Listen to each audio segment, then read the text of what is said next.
Hello friends, welcome to Gargi classes. Date आज की 10 सितंबर 2021 और देख लेते हैं इंडियन एक्सप्रेस की इंपॉर्टेंट न्यूज़ और एक्सप्लेन पेज से इंपॉर्टेंट आर्टिकल जो अभी इस वीडियो में हम डिस्कस करेंगे। फर्स्ट आर्टिकल हम डिस्कस करने वाले हैं ये न्यूज़ जिसमें अभी बाड़मेर जालोर डिस्ट्रिक्ट ऑफ राजस्थान यहाँ पर NH 925 पर एमरजेंसी लैंडिंग के ट्रायल लिए गए हैं सुखोई 30 का। ठीक है, ये इमेज इसकी है। बाकी इसके बारे में पूरी डिटेल देखेंगे नेक्स्ट जो पेज होगा उस पर। इसके अलावा हम जो बात करेंगे वो है यहाँ पर ब्रिक्स समिट और उसमें अलग अलग लीडर्स के क्या स्टेटमेंट। देखो, फोकस तो है तालिबान पे, पर बातें और भी बहुत सारी कही गई हैं, वो जानेंगे। इसके अलावा इधर छोटी सी एक हाईलाइट, ज़्यादा नहीं, कि अभी 2021-22 फाइनेंशियल ईयर चल रहा है। ओके, तो उसमें देखो कोविड केवियट को ध्यान में रखते हुए प्रोजेक्टेड इकोनॉमिक जो टारगेट्स हैं उनको अचीव करने का काम होगा। इसमें मेन रहेगा इन्फ्लेशन 4% तक लेकर के आनी। ओके, तो देखते हैं इसको, क्योंकि गवर्नमेंट ऑफ इंडिया के द्वारा RBI को 4 ± 2% का आपको पता है इन्फ्लेशन टारगेटिंग दी हुई है कंज्यूमर प्राइस इंडेक्स के बेसिस पे अगर देखा जाए तो। इसके अलावा अगर हम देखें तो आगे देखेंगे एक्सप्लेन पेज पे फर्स्ट आर्टिकल है दैट इज़ अबाउट चंद्रयान 2। अभी तक चंद्रयान 2 ने क्या क्या जो सिग्नल्स हैं वो भेज दिए हैं, उनका एनालिसिस क्या कहता है वो जानेंगे। और ये कोविड का जो म्यू वेरिएंट है इसके बारे में जानेंगे। और तीसरा ये आर्टिकल है कि क्रेडिट कार्ड्स की डिटेल को स्टोर ना कराने से बचाना है अभी RBI को, मतलब करवाने से बचाना है, तो उसके लिए टोकनाइजेशन का जो सिस्टम है वो कैसे काम करेगा। वैसे तो इस सिस्टम के बारे में हम पहले डिस्कस कर चुके हैं, पर 2-3 नई बातें हैं, क्या लेवल होगा, कैसे काम होगा, तो थोड़ा वो और देख लेंगे। इसके आगे गवर्नमेंट एक्सपोर्ट को बूस्ट करने के लिए लगभग 56,027 करोड़ रुपए के ड्यूज़ को क्लियर करने की बात कर चुकी है। क्लियरेंस मिल चुका है इस फिस्कल ईयर में, देखेंगे इसको। दूसरा, इसके अलावा जो इकोनॉमी पेज से इंपॉर्टेंट आर्टिकल है दैट इज़ अबाउट जॉबलेसनेस, मतलब अनएम्प्लॉयमेंट रेट है ना, वो 10.3% तक पहुंच गई थी अक्टूबर दिसंबर 2020। और वुमेन अनएम्प्लॉयमेंट है वो ज़्यादा देखने को मिला है एज कम्पेयर टू मैन। ठीक है, इसके अलावा ये MRO पॉलिसी क्या है सिविल एविएशन मिनिस्ट्री की, वो जानेंगे थोड़ी सी। ठीक है, इसके आगे बची हुई जो भी न्यूज़ होगी उन पे एक बार नज़र डाल लेंगे लास्ट में। ठीक है, तो देखते हैं डिटेल में सभी न्यूज़ को। फर्स्ट न्यूज़ है, ब्रिक्स लीडर्स ने ये कहा कि देखो तालिबान का तो ये कोई इन्होंने नाम नहीं लिया, पर जो टेरर की वार्निंग है उस पर बार बार बातचीत की गई। ब्रिक्स में आपको पता है ये यहाँ पे आप देख सकते हो Brazil, Russia, India, China and south Africa. ठीक है, ये इंडिया से हमारी तरफ से प्रेसिडेंट प्राइम मिनिस्टर हो गए, ये रशियन प्रेसिडेंट है। यहाँ से आप देख सकते हो साउथ अफ्रीकन प्रेसिडेंट, ये ब्राज़ीलियन प्रेसिडेंट और ये चाइनीज़ प्रेसिडेंट। अब यहाँ पर देखो कंसर्न तो एक ही चीज़ है कि जो लेटेस्ट डेवलपमेंट देखा गया है काबुल में, जहाँ पर एक डाउट सभी कंट्रीज़ के मन में क्या है, रीजनल पीस को कहीं ना कहीं थ्रेट पहुँच सकता है अगर सिचुएशन को टाइम पे सही से हैंडल नहीं किया गया, क्योंकि तालिबान ने देखो टेक ओवर कर लिया है, ये हमें पता है।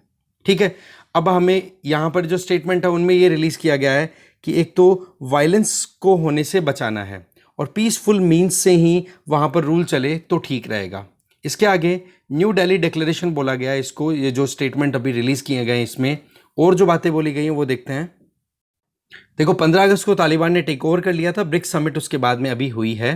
तो इसमें मेन काम क्या है कि इंक्लूसिव इंट्रा अफगान डायलॉग्स को प्रमोट करना, ये बात कही गई host prime minister Narendra Modi ji ने, कि अफगानिस्तान के लोगों के बीच में ही बातचीत होकर के वहाँ के लोगों से ही लीडरशिप में अगर वहाँ की सरकार चलेगी तो वो ठीक रहेगी। इसके अलावा टेररिस्ट सेंचुरीज अफगानिस्तान की टेरिटरी पर ना चले, ये एक इंपॉर्टेंट चीज़ थी, ये इस डिक्लेरेशन में एक स्टैंड लिया गया है। इसके अलावा दिल्ली के लिए जो सरदर्दी है वो है एक तो हक्कानी नेटवर्क, लश्कर तैयबा और जैश मोहम्मद। तो इनको डायरेक्टली इनडायरेक्टली मैसेज दिया गया है कि हम टेरर को कैसे भी करके वहाँ पर राइज नहीं होने देंगे। कहाँ पर? अफगानिस्तान में इस तरीके की बातें की गई। इसके अलावा बीजिंग के लिए जो सरदर्दी है वो है ईस्ट तुर्किस्तान इस्लामिक मूवमेंट, जो कि उइगर मुस्लिम्स का है शिनजियांग रीजन में। तो इंडिया के लिए भी टेंशन है और चाइना के लिए भी टेंशन है, तो चाइना और इंडिया यहाँ पर एक कन्वर्जेंस देख सकते हैं, वो बात हुई। इसके अलावा अफगानिस्तान में जो बातचीत हो वो इंक्लूसिव हो, मतलब वहाँ के हर एक स्ट्रेटा से इंडिविजुअल्स को इन्वॉल्व किया जाए, और उसमें पर्टिकुलरली फोकस किया गया वुमेन पार्टिसिपेशन, जो कि हमने कल देखा था बिल्कुल भी नहीं है अभी जो इंटरिम गवर्नमेंट बनी है उसमें। इसके अलावा स्टेबिलिटी इंश्योर करना, सिविल पीस और लॉ एंड ऑर्डर को पर्टिकुलरली फोकस में रख करके इन पर बातचीत की गई है। ठीक है, अब आप देख सकते हो 2 दिन हो चुके हैं, तालिबान ने अपनी इंटरिम गवर्नमेंट जो है वो अनाउंस कर दी गई है। इसके अलावा जो Islamic state of Khorasan province ISKP, जो कि ISIS का ही ब्रांच बताया जाता है, तो उसके उन्होंने हामिद करजई काबुल इंटरनेशनल एयरपोर्ट पे जो बॉम्ब ब्लास्ट किया था उसको भी यहाँ पर क्रिटिसाइज किया गया कि बोले ये बहुत गलत था। जब एक पीसफुल या फिर एक शांति से नॉर्मल कंडीशंस में अगर एक रिजीम चेंज हो रहा था तो उस टाइम पर उन्होंने एक डिस्ट्रप्शन का काम किया। ठीक है, इसके अलावा रशिया की तरफ से स्टेटमेंट जो निकले वो कुछ ऐसे थे कि लॉन्ग टर्म पीस स्टैब्लिश होनी चाहिए इस्लामिक रिपब्लिक ऑफ अफगानिस्तान में। बातें देखो घूम फिरा के वही हो रही हैं, सेंटर है केवल और केवल अफगानिस्तान में तालिबान का रिजीम, और जो मेन फोकस रहेगा वो ये कि अफगानिस्तान में ऐसा रूल आए, ऐसा इंट्रा अफगान नेगोशिएशंस हो जिनमें कि Afghanistan led, Afghanistan on peace process पे काम किया जाए। ये सीधी सीधी लाइनें हैं जो काम में आज आ पाएंगी। इसके अलावा यूनाइटेड नेशन सिक्योरिटी काउंसिल का जो रेजोल्यूशन था उसके हिसाब से देखें तो उसमें रशिया और चाइना ने तो देखो वोट किया नहीं था, एब्सटेन कर दिया था। बाकी जो रिमेनिंग 13 मेंबर्स हैं जिनमें 3 मेंबर तो हो गए परमानेंट और 10 मेंबर हो गए नॉन परमानेंट, और इंडिया प्रेसिडेंट था अगस्त के महीने में। तो उस टाइम पे जो स्टेटमेंट्स रिलीज हुई उसमें ये था कि अफगानिस्तान में जो रूल है उसमें ये चीज़ इंश्योर करने की कोशिश की जाएगी कि अफगानिस्तान टेरिटरी को टेररिस्ट एक्टिविटीज़ के लिए यूज़ ना किया जाए, इंटरनेशनल टेररिज्म को किसी भी तरीके से प्रमोट ना होने दिया जाए। न्यू दिल्ली की तरफ से स्टेटमेंट ये है कि टेररिज्म देखो थ्रेटनसम है, सबके लिए चिंता की बात है, और चाहे कोई भी तरीके से हो वहाँ पर एथनिक ग्रुप्स हों या सिविलाइज्ड लोग हों उनके साथ में कोई ज़्यादती नहीं होनी चाहिए। सेम चीज़ देखो यहाँ पर अफगानिस्तान के ऊपर रशियन प्रेसिडेंट व्लादिमीर पुतिन ने भी कहा कि यह नया क्राइसिस शुरू हो गया है, इस सिचुएशन को हमें साथ में मिलकर के हैंडल करना होगा। ठीक है, इसके अलावा आप देख सकते हो ब्रिक्स नेशन के अंदर जो दूसरे लीडर्स हैं जैसे कि प्रेसिडेंट ऑफ चाइना, उनके द्वारा भी स्टेटमेंट रिलीज़ किए गए, और उनके द्वारा जो स्टेटमेंट्स हैं उनकी अगर बात करें, इंडिया की ब्रिक्स का जो मेन कॉमन जो थीम थी उसको आप लिख सकते हो cooperation for continuity, consolidation and consensus. ये BRICS 15, BRICS at 15, intra BRICS cooperation for continuity, consolidation and consensus. ठीक है, ये अपने आप में इंडिया की अभी चेयरमैनशिप में ये स्टेटमेंट रिलीज हुआ है, ये ध्यान रखें आप। ये कोटेशन ये लिखने के काम भी आ सकती है और हो सकता है कि प्रीलिम्स में या कोई दूसरे एग्जाम में क्वेश्चन पूछ ले। ठीक है, इसके अलावा 4 C's के ऊपर फोकस किया गया। 4 C's आप देख ही पा रहे हो वहाँ पे, corporation for continuity, consolidation and consensus. Chinese president Xi Jinping ने 5 प्रपोजल दिए हैं, और वो 5 प्रपोजल क्या है वो देख सकते हैं। नंबर 1, पब्लिक हेल्थ को स्ट्रेंथन करना, उसके लिए सब कंट्रीज कॉपरेट करेंगे एक दूसरे का। इससे क्या होगा, सॉलिडेरिटी की स्पिरिट आएगी कि हम कैसे भी मिलके साथ मिलकर के जो भी परेशानियां उनको लड़ेंगे। दूसरी इन्होंने ये बात बोली, इंटरनेशनल कॉपरेशन ऑन वैक्सीन। इससे क्या हो, equitable access for all ensure हो, चाहे वो गरीब देश हो, चाहे अमीर हो, चाहे गरीब इंसान हो, चाहे गरीब इंसान हो, सबको एक्सेसिबिलिटी इंश्योर की जाए वैक्सीन की। इकोनॉमिक कॉपरेशन जिससे कि म्यूचुअल बेनिफिट्स हो सके। पॉलिटिकल और सिक्योरिटी कॉपरेशन जिससे कि फेयरनेस और जस्टिस आ सके। वैसे तो ये बातें बड़ी फेक लग रही हैं पर बोली हैं तो देखो जी, पढ़नी तो पड़ेंगी। इसके अलावा पीपल टू पीपल एक्सचेंज होनी चाहिए जिससे कि म्यूचुअल लर्निंग हो, ये बात कही चाइना के प्रेसिडेंट ने। ठीक है, ये 5 फॉर्मूलाज दिए हैं।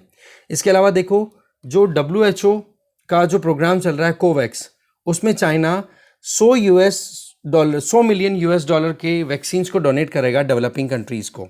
ठीक है, जो कि अपने आप में बहुत बड़ा अमाउंट है। ठीक है, इसके अलावा बाकी मेन चीज़ें यही हैं। आगे चलते हैं।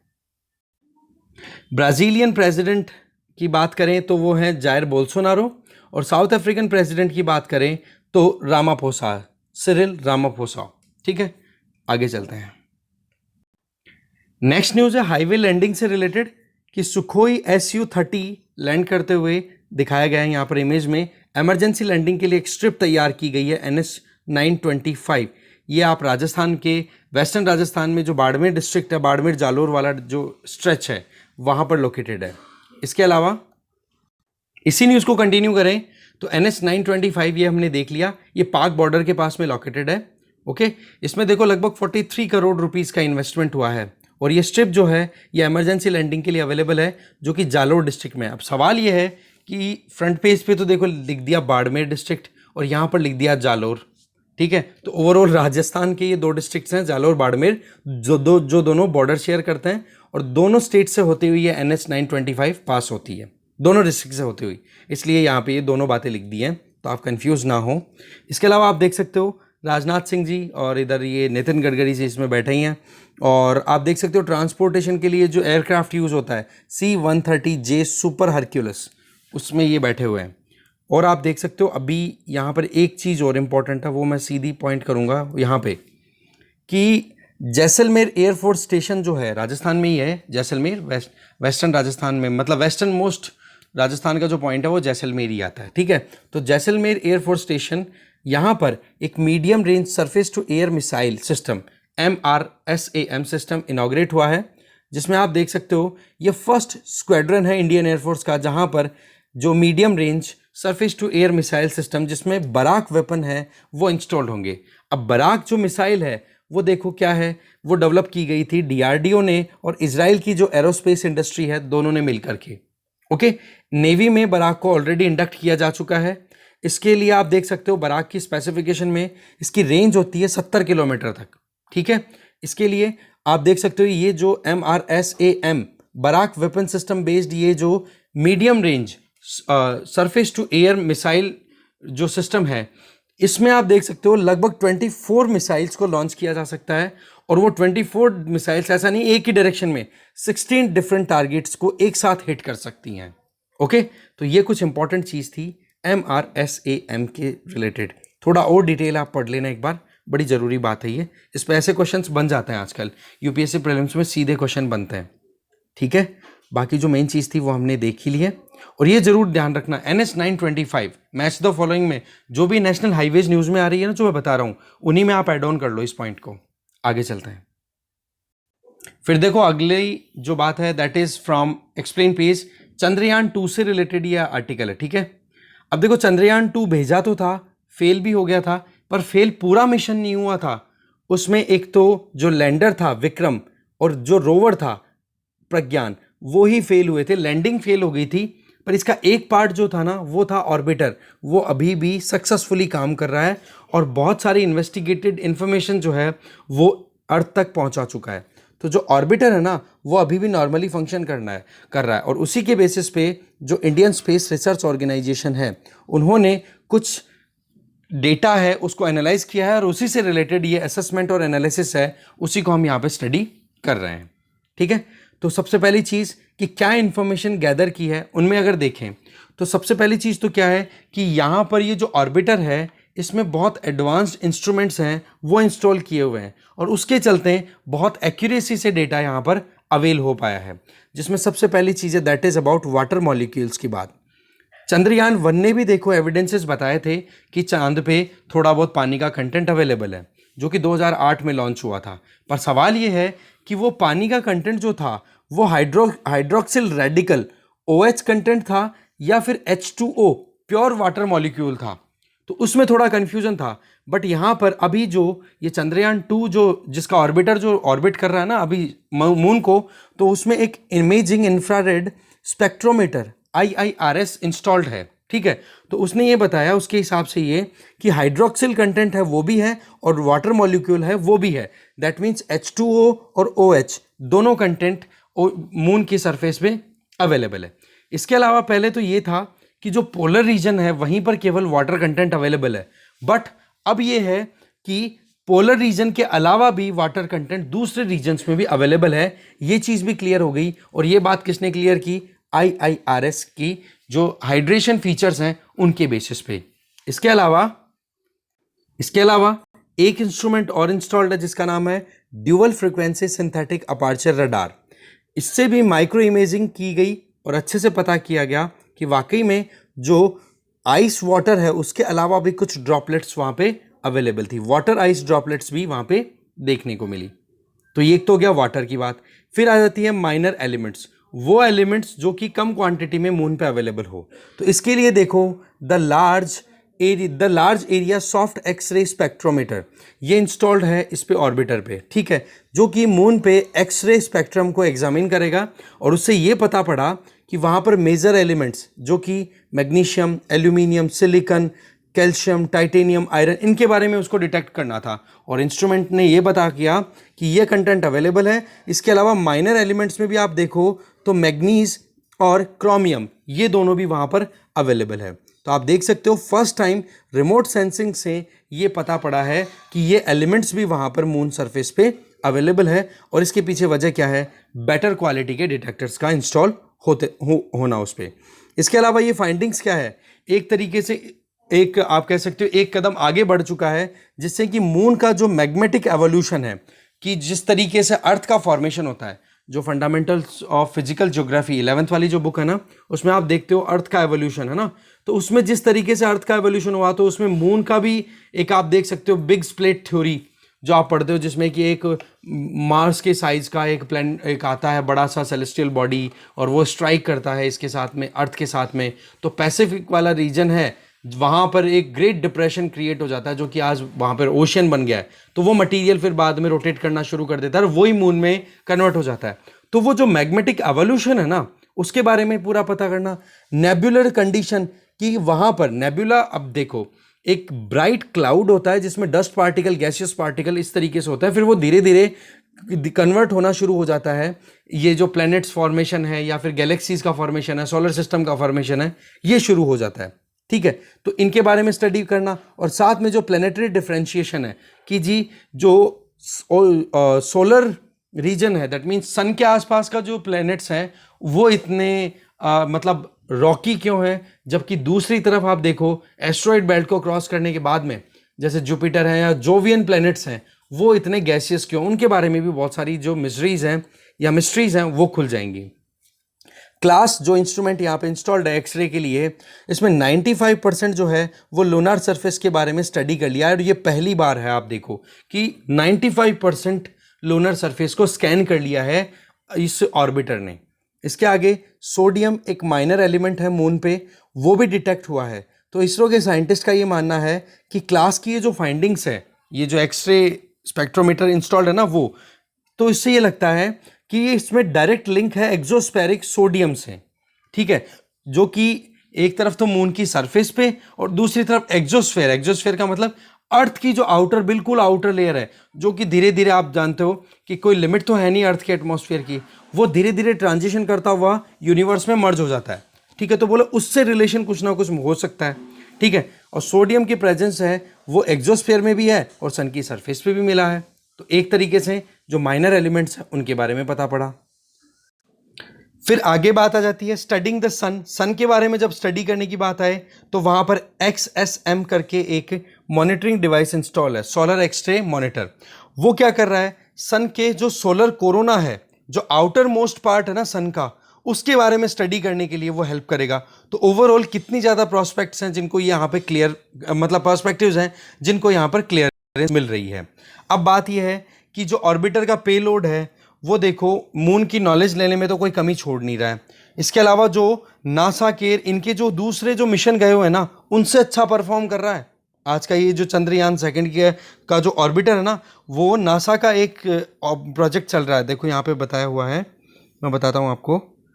ये देखिए नासा का क्लेमेंटाइन और लूनार प्रोस्पेक्टर, इनसे भी बढ़िया सिग्नल दिए हैं वाटर के बारे में। जो रिसर्च हुई है उसके बारे में इस चंद्रयान 2 के ऑर्बिटर ने। ठीक है, इसके अलावा अब चंद्रयान 2 तो हमें पता है फेल हो गया, अब चंद्रयान 3 की भी प्लानिंग हो रही है जो कि नेक्स्ट ईयर भेजा जाएगा। पर हाँ ये है कि अभी जो चंद्रयान 2 था ना, उसमें तो ऑर्बिटर भी था, लैंडर भी था और रोवर भी था। अब जो नेक्स्ट जाएगा चंद्रयान 3, उसमें केवल लैंडर और रोवर भेजा जाएगा। ठीक है, क्योंकि ऑर्बिटर तो काम कर ही रहा है ऑलरेडी।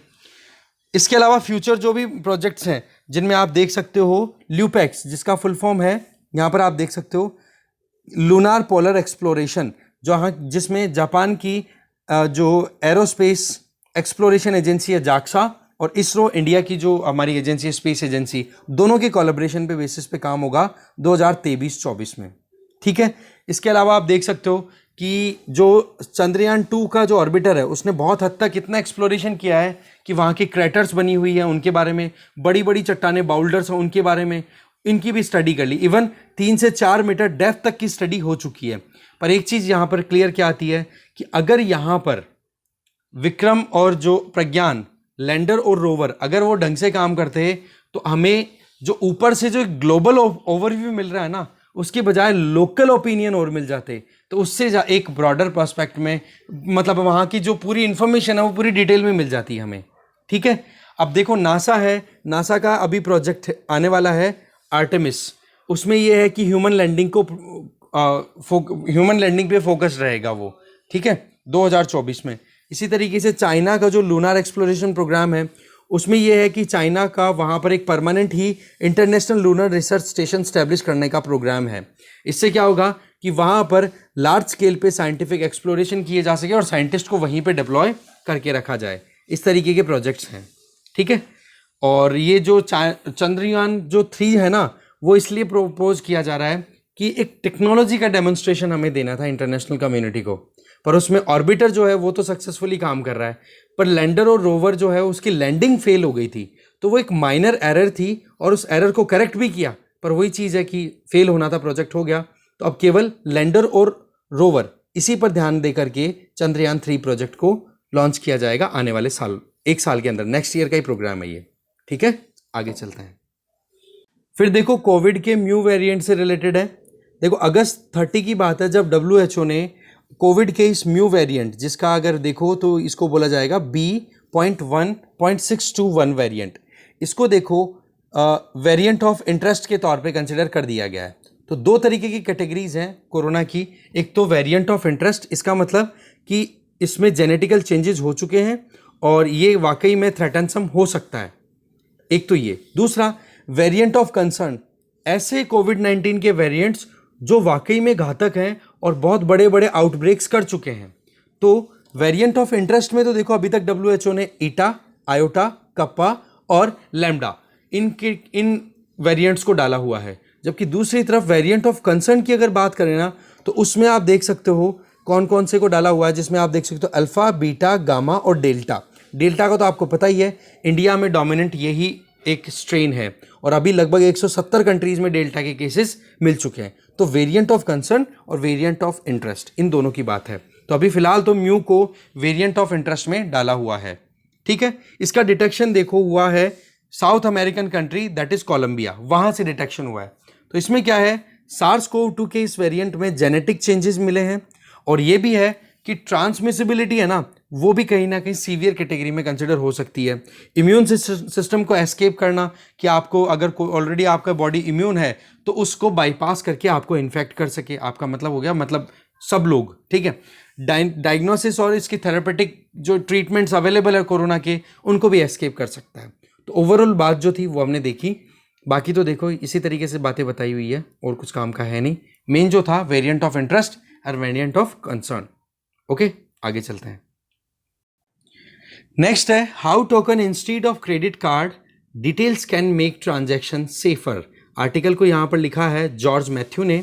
देखो अभी क्या है, आरबीआई के द्वारा एक गाइडलाइन रिलीज की गई है जिसमें यह है कि अब कार्ड होल्डर्स को अपनी कार्ड डिटेल ना देने की बजाय केवल एक टोकन जनरेट करके टोकन शेयर करना होगा अगर कोई भी पेमेंट अगर वो करते हैं तो। ठीक है, इसमें क्या होता है कि बहुत सारी merchant companies, e commerce entities क्या करती हैं कि कस्टमर को फोर्स करती हैं कि जी आप अपने डेबिट और क्रेडिट कार्ड की इन्फॉर्मेशन इस पर शेयर कर दो, जिससे कि आने वाले टाइम पे आपको इजीली ट्रांजैक्शन कंडक्ट करने में प्रॉब्लम नहीं आए। पर डर यहाँ पर क्या होता है, चोरी होने का। डेटा अगर चोरी हो जाता है तो आपको पता है फिर बाद में फ्रॉड होने के चांसेस पूरे हो जाते हैं।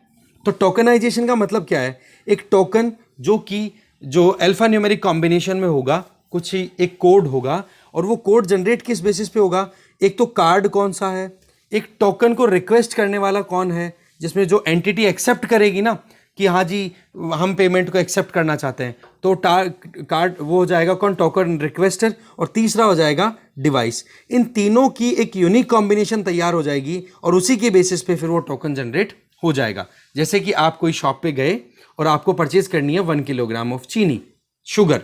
अब आपको 1 किलोग्राम चीनी के हिसाब से आप कार्ड की डिटेल यूज़ करोगे, फिर उसके बाद में आप जो डिवाइस यूज़ करो, चाहे फ़ोन हो, चाहे मोबाइल टैबलेट हो, कुछ भी हो, उसमें से आप अपनी एंट्री डालोगे कि जी मेरे को 1 किलोग्राम चीनी के लिए टोकन चाहिए। और जो रिक्वेस्टर है कौन, जो यहाँ पर आप जिसको आप पेमेंट करोगे उसकी आप डिटेल डाल दोगे। तो ऐसे में ये तीनों चीज़ें पहुँच जाएंगी कहाँ पर, जो आपका जो कार्ड सर्विस प्रोवाइडर है जैसे वीज़ा, मास्टर कार्ड, इस तरीके से, तो इनके पास में वो डिटेल पहुंचेगी और ये सारी चीज़ें वेरीफाई करने के बाद में वो टोकन इशू कर देगा आपको, और फिर वो टोकन आप शेयर कर दोगे उस मर्चेंट के साथ में, और मर्चेंट के साथ जैसे शेयर करोगे तो उससे क्या हो जाएगा, मर्चेंट को फिर बाद में पेमेंट करने की आपको कार्ड डिटेल देने की नौबत ही नहीं आई और आपको वो 1 किलोग्राम चीनी दे देगा। सेम चीज़ आप ऑनलाइन अप्लाई कर सकते हो, है कि नहीं। आरबीआई ने इस टोकनाइजेशन को क्यों एक्सपेंड किया है, क्योंकि कार्ड ऑन फाइल ट्रांजैक्शन, इसका मतलब वही है जो हम ऑलरेडी देख चुके हैं, बस यहाँ पे टेक्निकल टर्म आ गई। कार्ड ऑन फाइल का मतलब हो गया कि जो मर्चेंट्स हैं वो ये कहते हैं कि आप अपनी कार्ड की डिटेल को सेव करो, तो कार्ड ऑन फाइल ट्रांजैक्शन है ना, इसको भी डिसकंटिन्यू करने के लिए आरबीआई ने गाइडलाइन दे दी है कि 1 जनवरी 2022 के बाद में इस तरीके से कार्ड की इंफॉर्मेशन को कोई भी मर्चेंट अपने पेमेंट प्लेटफॉर्म पे सेव नहीं करवाएगा, ठीक है। अब बात ऐसी है, काम कैसे करेगा ये मैं आपको बता चुका हूं, क्यूआर कोड या फिर कोई भी एप्लीकेशन का यूज करके आप पेमेंट कर सकते हो, ठीक है। इसमें आप देख सकते हो टोकनाइजेशन कैसे किया जाएगा ये भी बता दिया। अच्छा, एक हमें पता है कि जब कभी भी कोई हम पेमेंट करते हैं तो एडिशनल फैक्टर ऑफ ऑथेंटिकेशन की रिक्वायरमेंट होती है। दैट मीन्स कि मान लो आप ओटीपी से वेरीफाई करते हो, ठीक है, तो वो एक लेयर और क्रिएट कर देता है। पर यहां पर कई बार क्या होता है, कुछ कार्ड से अपने पेमेंट करते हैं, जैसे आप देखो मैं एग्जांपल बताता हूं, पेटीएम का एग्जांपल बताता हूं कि जी आप 2,000 रुपए से कम का अगर ट्रांजैक्शन करते हो तो आपको सीवीवी और ये इस तरीके से एंटर नहीं करना पड़ेगा, ना आपके पास में ओटीपी की हेडक होगी, आप तो केवल और केवल अलाउ कर दो और उस टिक पे आपने क्लिक कर दिया और आपके डेबिट कार्ड और क्रेडिट कार्ड की इन्फॉर्मेशन वहाँ पे स्टोर है। तो आप क्या करते हो कि जैसे ही मान लो कि नेक्स्ट जो ट्रांजैक्शन है वो आपका है 150 रुपीज़ का, तो उस पर आपको कोई सीवीवी और ना ओटीपी एंटर करने की जरूरत है, बस केवल आप पेमेंट पे क्लिक करोगे और कार्ड से ट्रांजैक्शन हो जाएगा। तो इस चीज़ में देखो स्मूथ और एफिशिएंट काम तो हो गया, पर सवाल ये आ जाता है सिक्योरिटी का, क्योंकि फ्रॉड बहुत सारे हो रहे हैं और इसमें जो मर्चेंट्स हैं ये कई बार गंदा खेल खेल जाते हैं, है कि नहीं। तो यहां पर एक तो ये लेयर होगी एडिशनल फैक्टर ऑफ ऑथेंटिकेशन, ठीक है। इसके अलावा आप देख सकते हो कि टोकनाइजेशन सर्विस प्रोवाइडर होंगे, इसमें कौन कौन सी लेयर होगी, कौन कौन से स्टेक होल्डर्स इन्वॉल्व होंगे। नंबर 1 एक तो मर्चेंट होगा जिससे आप वहां पर लेन देन करने वाले हो, ठीक है। इसके अलावा मर्चेंट एक्वायरर कि हाँ मर्चेंट के पास में मान लो कि जो भी पेमेंट सिस्टम है कुछ ना कुछ तो उन्होंने भी पॉइंट ऑफ सेल मशीन या कुछ ना कुछ तो उन्होंने भी कोई कंपनी से इंस्टॉलेशन करा रखा है। मान लो आपका जो कार्ड है वो एसबीआई का वीज़ा कार्ड है, ओके, और दूसरी तरफ आप देखो कि वहाँ पर मर्चेंट के पास में एक्सिस बैंक का कनेक्शन उन्होंने लिया हुआ है, उसमें अकाउंट है, तो वो मर्चेंट एक्वायरर हो गया। फिर तीसरी जो एंटिटी होगी वो कार्ड पेमेंट नेटवर्क जैसे कि वीज़ा या फिर मास्टर कार्ड, इस तरीके से। फिर होगा एक टोकन रिक्वेस्टर, उसमें एक मशीन आप यूज करोगे वहां पर, और एक होगा इशूअर और एक हो गया आप कस्टमर खुद। इशूअर आपको पता ही है ये नेटवर्क खुद हो गया। तो ओवरऑल ये 4-5 जने मिलकर के 4-5 स्टेक होल्डर्स पार्टिसिपेट करेंगे। काउंटिंग देख लो, कई बार पूछ लिया जाता है, ठीक है। एक तो मर्चेंट हो गया, merchant acquirer 2, card payment network 3, loan requester 4, issuer 5 और ये कस्टमर 6 स्टेक होल्डर्स का यहाँ पर रोल आ गया, ठीक है। और टोकनाइजेशन का जो सिस्टम है वो मैंने आपको बता ही दिया है, ओके। तो इससे क्या हो जाएगा कि एक्चुअल कार्ड की डिटेल ना देने की बजाय आपको टोकन शेयर करना है और आप इजीली ट्रांजैक्शन कर पाओगे। इससे क्या होगा, फ्रॉड कोई भी आपके साथ नहीं कर पाएगा अगर डेटा चोरी होने का डर रहता है तो, ठीक है। अब टोकन होगा तो वो पर्टिकुलर ट्रांजैक्शन के लिए यूनिक होगा, डिवाइस आपका है उसके लिए यूनिक होगा। मान लो एक बार आपने अपने टैब का यूज़ करके ट्रांजैक्शन किया, टोकन जनरेट करने की रिक्वेस्ट की, तो एक अलग ही कोड बन के आएगा। फ़ोन का यूज़ किया, फ़ोन की एप्लीकेशन, तो अलग ही तो कोड आएगा, है कि नहीं।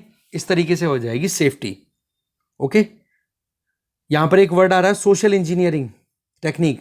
होता क्या है, मान लो कार्ड की इंफॉर्मेशन हो गई, कार्ड के नंबर पता पड़ गए किसी फ्रॉड को और कार्ड की जो एक्सपायरी डेट है वो पता पड़ गई, दोनों इन्फॉर्मेशन पता पड़ गई।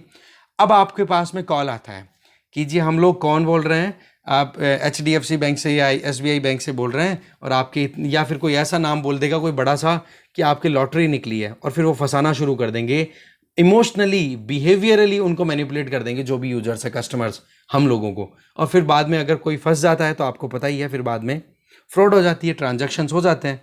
तो इनको रोकना बहुत ज़रूरी है, उसीलिए ये टोकनाइजेशन सिस्टम RBI के द्वारा स्टार्ट किया गया है, ओके। आगे चलते हैं। नेक्स्ट देखो, लगभग 45,000 एक्सपोर्टर्स हैं, उनको सपोर्ट देने के लिए गवर्नमेंट ने अपनी तरफ से 56,027 करोड़ रुपए के जितने ड्यूज थे उनको क्लियरेंस दे दी है। इससे देखो बहुत सारे फायदे होंगे।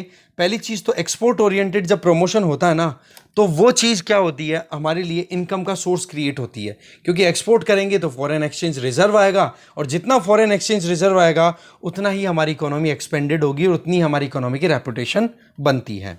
इसमें देखो कि गवर्नमेंट ऑफ इंडिया का टारगेट है कि 2022 का ये फाइनेंशियल ईयर चल रहा है ना, 2021-22, इसमें 400 बिलियन का एक्सपोर्ट, जो मर्चेंडाइज एक्सपोर्ट है, जिसमें गुड्स का एक्सपोर्ट है, वो 400 बिलियन तक अचीव करना है। तो इसमें क्या होगा, एमएसएमईज को सपोर्ट करना, और इसके अलावा और डिफरेंट स्कीम्स चल रही है, जैसे कि merchandise export from India scheme MEIS, service export from India scheme SEIS, इसी तरीके से rebate of state and central taxes and levies, ये इसमें रिलीफ देना। इसके अलावा remission of duties and tax and on exported product, इन चारों स्कीम्स के तहत रिलीफ दी जा रही है 45,000 एक्सपोर्टर्स को। तो इससे बेनिफिट होगा। तो अगर आपसे कोई पूछे कि हम कैसे हमारी इकोनॉमी को एक्सपेंड कर सकते हैं, तो एक तो ये बता सकते हो कि ये 4 स्कीम्स अवेलेबल हैं, इनको हम बूस्ट कर सकते हैं। दूसरा कि एक्सपोर्ट प्रमोशन के लिए जो एक्सपोर्टर्स हैं उनको फैसिलिटेट करो, और MSMEs बेसिस पे अगर एक्सपोर्ट हमारा बढ़ता है तो जॉब क्रिएशन भी होगी, है कि नहीं।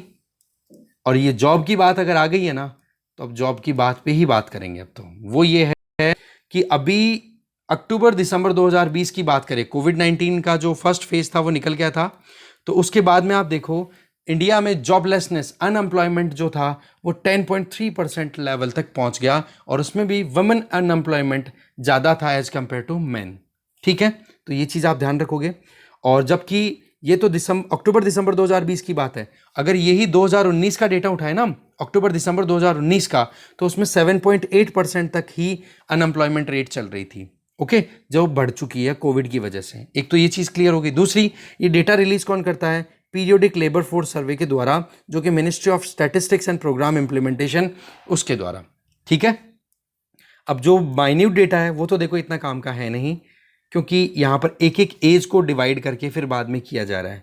ओके, फिर बाद में जो एम्प्लॉयमेंट डेटा है, अर्बन एरिया का डेटा जो रिलीज होता है वो देखो क्वार्टरली होता है, क्वार्टरली के बेसिस पे, और उसमें मेन फोकस होता है current weekly status. That means कि पिछले 7 दिनों के अंदर जो लोग जॉब करना चाहते हैं उन लोगों को कितनी नौकरी मिली। ठीक है, जबकि जो एनुअल रिपोर्ट है वो पीरियोडिक लेबर फोर्स सर्वे के बेसिस पे होता है, जिसमें आप नॉर्मली देख सकते, जो एनुअल रिपोर्ट होती है उसमें आप देख सकते हो, जिसमें ओवरऑल पूरे एक साल का 365 डेज का जो टेन्योर होता है उसके बेसिस पे एनालिसिस होता है, जिसमें अर्बन और रूरल दोनों डेटा रिलीज होते हैं। ठीक है, तो ये कुछ मुद्दे थे, ये जॉबलेसनेस का भी इंपॉर्टेंट था। फिर देखो एविएशन मिनिस्ट्री ने MRO पॉलिसी स्टार्ट की है।